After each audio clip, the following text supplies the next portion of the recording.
하나님의 말씀 욥기 14장 13절부터 22절의 말씀을 봅니다.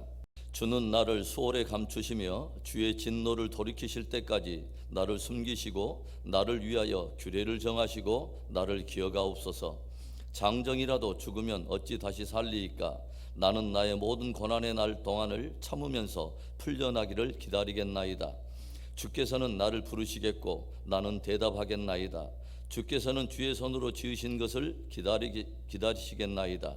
그러하온데 이제 주께서 나의 걸음을 세시오니 나의 죄를 감찰하지 아니하시나이까?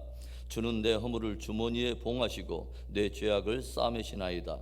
무너지는 산은 반드시 흩어지고 바위는 그 자리에서 옮겨가고 물은 돌을 닳게 하고 넘치는 물은 땅의 티끌을 씻어버리나이다. 이와 같이 주께서는 사람의 희망을 끊으시나이다. 주께서 사람을 영원히 이기셔서 떠나게 하시며 그의 얼굴빛을 변하게 하시고 쫓아보내시오니 그의 아들들이 존귀하게 되어도 그가 알지 못하며 그들이 비천하게 되어도 그가 깨닫지 못하나이다. 다만 그의 살이 아프고 그의 영혼이 애고갈 뿐이니이다. 우리들이 살아가다가 극한 고난을 경험하게 되면 때로는 삶에 대한 모든 의지조차 접어버리고 그동안 붙들고 있었던 모든 소망의 줄마저 놓고 싶은 충동을 느끼게 됩니다. 욥이 경험하고 있는 그런 고난이 이런 고난이 아닐까요? 사랑하는 10자녀를 하루아침에 잃어버렸습니다. 그가 가졌던 소유와 모든 가축대들이 원수들에 의해서 한날에 약탈을 당했어요. 온몸에는 욕창이 나서 고통을 당하고 있습니다. 이 중에 단 하나의 고난이 우리에게 찾아왔다 할지라도 그것 하나도 감당하기 어려울 텐데 오늘 욥에게는 이 모든 위기가 한순간에 몰아닥치면서 걷잡을 수 없는 고통으로 인해서 욥은 심히 공감에 빠지고 있다고 하는 것입니다. 그뿐만 아닙니다. 사랑하는 아내가 욥의 신앙을 조롱하고 멀리서 찾아온 그의 친구들마저 욥에게 심한 죄책감을 자극하면서 더욱 마음을 무겁게 합니다. 이 모든 상황으로 인해서 이제는 지칠 대로 지쳐버린 욥은 모든 것을 주님의 손에 맡기고 간절히 기도를 하고 있습니다. 극한 절망적인 상황 속에서 오직 회복의 소망이 하나님께 있기에 찢어지는 고통 속에서도 하나님께 매달려 기도하고 있는 욥의 기도. 극한 고난 속에서 오늘 욥이 하나님께 간절히 드리고 있는 기도가 무엇입니까? 첫째로는 하나님이여 재앙이 지나기까지 나를 숨기소서라고 기도하고 있습니다. 13절과 14절의 말씀, 주는 나를 수월에 감추시며 주의 진노를 돌이키실 때까지 나를 숨기시고 나를 위하여 규례를 정하시고 나를 기어가옵소서. 장정이라도 죽으면 어찌 다시 살리이까? 나는 나의 모든 고난의 날 동안을 참으면서 풀려나기를 기다리겠나이다. 욥은 지금 자기가 당하고 있는 고난은 하나님의 진노 때문에 쏟아진 것이라고 받아들이고 있습니다.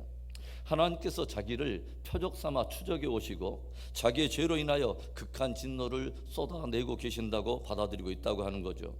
하나님 앞에서 나름 의를 지켜왔기 때문에 그 이유를 알 수 없는 상황에 대해서 더욱 넋이 빠져버린 욥은 하나님께서 진노를 돌이키실 때까지 자신을 수월에 감추어 달라고 간절히 호소하고 있습니다. 여러분, 수월이 무엇입니까? 수월은 무덤이나 지하세계 또는 죽은 자들이 머무는 처소와 같은 뜻을 가진 장소입니다. 그러니까 모든 희망이 단절된 그런 공간이 바로 수월인 것이죠. 욥은 이 땅에서 극한 고통을 받는 것보다 차라리 수월에 내려가서 하나님의 진노가 다 지나기까지 거기에 머무는 것이 오히려 낫겠다고 간절히 호소하고 있습니다. 더 이상 어떤 희망도 없는 수월이 욥에게는 이제 피하고 싶은 그의 유일한 희망의 자리가 되었다고 하는 것입니다. 욥이 처한 상황과 그의 내면의 아픔과 고통이 얼마나 격해졌는가, 얼마나 깊어졌는가를 우리가 가늠해 보게 되는 그런 구절입니다. 욥은 눈앞에 펼쳐져 있는 상황이 도저히 이해가 되지 않지만 이것이 하나님의 진노 때문에 내게 찾아온 것이라면 하나님의 작정하신 고난의 날이 다 지나기까지 마치 수월에 머무는 자처럼 자기는 기다리겠노라고 주님 앞에 기도하고 있습니다. 이 재앙이 지나기까지 나를 숨기소서. 이 욥의 간절한 호소는 이 상황에 대한 모든 주권이 하나님께 있기에 그 회복에 대한 희망 또한 하나님께 있다는 하나님의 절대 주권에 대한 그런 호소일 것입니다. 극한 고통과 환난의 바람이 불 때 저와 여러분이 어디에 피하겠습니까? 하나님이여, 이 재앙이 다 지나기까지 나를 섬기소서. 삶 속에 고난이 깊어질수록 더욱 마음을 낮추고 하나님께 피하며 더욱 하나님을 의지하는 복된 저와 여러분 되기를 축원합니다. 극한 고난 속에서 오늘 욥이 하나님께 간절히 구하고 있는 두 번째 기도, 하나님이여 나를 용서하시고 나를 긍휼히 여기소서 간절히 호소하고 있습니다. 극한 고통으로 인해서 차라리 하나님의 극한 진노가 지나기까지 오히려 수월에 머물기를 원하고 있던 욥은 마치 이제는 법물을 쏟아내듯이 하나님께 용서를 구하고 하나님의 긍휼을 구하고 있다고 하는 거죠. 17절의 말씀에 주는 내 허물을 주머니에 봉하시고 내 죄악을 싸매시나이다. 욥이 극한 고통 속에서도 의지하고 있는 그 하나님은 어떤 분이십니까? 그분은 긍휼을 베푸시는 분이요 은혜를 베푸시는 하나님이라는 거죠. 어제 새벽에 욥이 고통 속에 하나님 앞에 쏟아냈던 그 고백들이 무엇이었어요? 꽃과 같이 잠시 피었는가 싶은데 금세 떨어져 버리고 어떤 형체가 보이는가 싶더니 그림자처럼 사라져 버리는 것이 연약한 인생이라고 하는 것이죠. 그리고 모든 인생들은 감히 하나님 앞에 설 수 없는 죄인이라는 것을 하나님 앞에 고백을 했습니다. 어제 말씀 4절의 말씀을 보면 누가 깨끗한 것을 더러운 것 가운데서 낼 수 있으리까 하나도 없나이다. 하나님 앞에 더럽고 부정한 인생들에게서 어떤 선한 것이 나오며 어떤 깨끗한 것이 나올 수 있겠냐는 것이죠. 그래서 죄인으로 태어나서 죄인으로 살 수밖에 없는 부정한 인생들에게 만일 하나님께서 당신의 높은 기준과 잣대를 대시고 판단하시고 심판하시면 감히 어떤 인생이 하나님 앞에 설 수 있겠냐는 것이죠. 그래서 저와 여러분에게 절대적으로 어떤 은혜가 필요하다고요? 다만 우리를 긍휼히 여겨주시는 하나님의 은혜, 긍휼히 여기심으로 죄를 사해 주시고 우리를 용서해 주시는 구원의 은혜가 절대적으로 필요하다고 하는 것이죠. 오늘 욥은 극한 고난으로 심한 고통을 느끼는 가운데 한 가닥 간절한 간구를 하나님 앞에 호소하고 있어요.